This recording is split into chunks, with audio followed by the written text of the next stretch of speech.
Kanino pa nga ba ako magsusumbong kung tinalikuran na ako ng lahat? Alam mo, darating at darating talaga yung araw na mawawalan ka na ng gana. Yung pakiramdam na tila ba pagod na pagod ka kahit pa kakagising mo lang ng umaga. Tinatamad bumangon sa kama at punasan ng mga marka ng mga natuyong luha sa mata.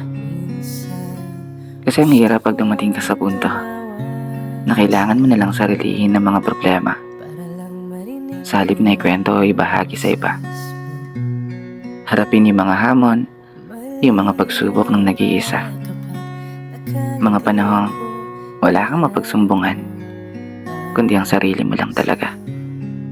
Sarili na hirap nang humakbang sa tuwing nararamdaman mo ang paghihina ng mga paa at pagtamlay ng pandama na tila ba ngalay na sa dami ng mga suliranin na lagi mong daladala.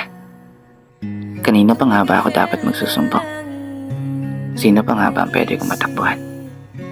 Kung sanay na rin naman akong sagipin ng sarili sa kawalan, na sa bandang uli, wala akong ibang aasahan kundi ang sarili ko lang.